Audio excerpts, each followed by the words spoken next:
ডালখোলাবাসীর দীর্ঘদিনের দাবি ছিল দক্ষিণ ভারতগামী ট্রেন। সেই ট্রেন আজ থেকে চালু হয়ে গেল, যেটা আমাদের ত্রাম্বাম অবধি যাবে, নওগাঁ এক্সপ্রেস।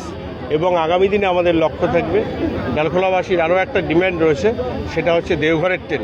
যে ট্রেনটা আমাদের অনেকভাবে সেখানে বাবা বৈদ্যনাথ ধাম থেকে শুরু করে অনুকূল ঠাকুরের আশ্রম থেকে শুরু করে সব সেন্টিমেন্ট মানুষের জড়িত। আমরা চেষ্টা করব খুব তাড়াতাড়ি যাতে ট্রেনের স্টপেজ দেওয়া যায়। শুধু ডালখোলা নয়, আমার জেলায় অনেকগুলো ট্রেনের স্টপেজ সহ একাধিক নতুন রেল এবং তার সাথে সাথে নতুন ট্রেন সহ অনেকগুলো স্টপেজ দিয়েছে। সেই জন্য আমি আমার জেলার তরফ থেকে, ডালখোলাবাসীর তরফ থেকে, রায়গঞ্জ লোকসভাবাসীর তরফ থেকে ভারতবর্ষের যশস্বী প্রধানমন্ত্রী নরেন্দ্র মোদীজি এবং আমাদের লোকপ্রিয় রেলমন্ত্রী অশ্বিনী বৈষ্ণবজিকে অনেক অনেক অনেক ধন্যবাদ জানাই। দেখুন, আমাদের একটাই লক্ষ্য, যত বেশি আমরা স্টপেজ পাবো। সেখানে ডালখোলা একটা গুরুত্বপূর্ণ জায়গা এবং সেই জায়গায় দাঁড়িয়ে আমাদের যেটা লক্ষ্য সেটা হচ্ছে আমাদের রেলওয়ে ট্রাফিকটা ম্যাক্সিমাম হয়ে গেছে, বিশেষ করে বাসে। সেই জন্য অলরেডি আমাদের রেলমন্ত্রী, যশস্বী রেলমন্ত্রী, উনি ঘোষণা করেছেন, অলরেডি অ্যালটমেন্ট দিয়েছেন আমাদের রায়গঞ্জ ডালখোলা থেকে রায়গঞ্জ রেল লাইন এবং তার সাথে সাথে রায়গঞ্জ থেকে সেটা গাজল হয়ে যাবে, নতুন একটা আমরা রেলপথ পাবো। এই রেলপথ আমাদের একটা বাইপাস লাইন হবে, যে বাইপাস লাইনের ক্ষেত্রে একদিকে যেরকম আমাদের বাসের ট্রাফিক কমবে, ঠিক তেমনি তার সাথে সাথে আমরা নতুন অনেক ট্রেনের স্টপেজও পাবো। অলরেডি আমি ডিআরএম সাহেবকে বলেছি, এডিআরএম সাহেব রয়েছেন, ওনাকেও বলেছি খুব তাড়াতাড়ি অমৃত ভারত যেটার প্রথম প্রজেক্ট রয়েছে সেটাকে কমপ্লিট করতে। এর সাথে সাথে আমাদের আরও বিভিন্ন স্টেশনে কাজ চলছে, এখানেও আরও মানুষের কিছু ডিমান্ড রয়েছে, যাতে সেই কাজগুলো খুব দ্রুত ত্বরান্বিত করা যায়।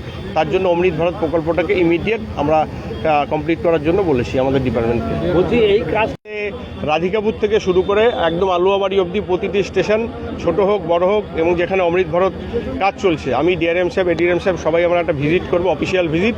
সেই ভিজিটের পরে আমরা প্রতিটা জায়গায় যে সমস্ত এজেন্সি বা আমাদের যারা টেকনিক্যাল ইঞ্জিনিয়াররা রয়েছেন তাদেরকে ডেকে নিয়ে আমরা ফাইনালি বলবো যত তাড়াতাড়ি সম্ভব করা যায়, যাতে এই কাজগুলো করলে মানুষ তার পূর্ণ পরিষেবাটা পেতে পারে। মানে ইমার্জেন্সি পিরিয়ডে কিন্তু আলাদা করে প্রপোজাল তৈরি হয়েছে প্রতিটা স্টেশনেই, সেখানে বিশেষ করে পানীয় জল এবং আমাদের টয়লেট ব্লক, সেটা আমরা খুব তাড়াতাড়ি নির্মাণ করবো, যাতে মানুষ এই সুবিধাগুলো, রেলের যে সুবিধা আছে সেই সুবিধাগুলো যেন পুরোপুরি পায়। ওই সাইডে বেশি না, গাড়ি আসছে। अरे भाई बताइएगा क्या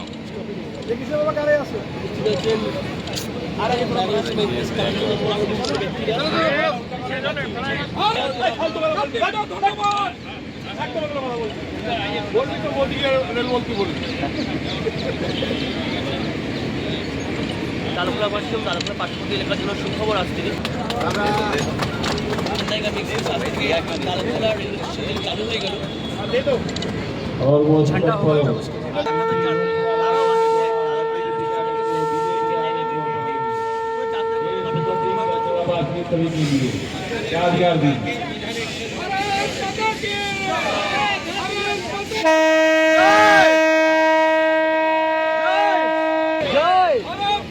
আজ থেকে আপনারা ডালখোলা ও ডালখোলা পার্শ্ববর্তী এলাকার সকলে মিলে যারা চেন্নাই যেতে চান দক্ষিণ ভারত যেতে পারবেন।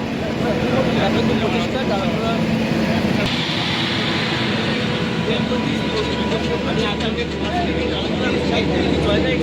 জায়গায়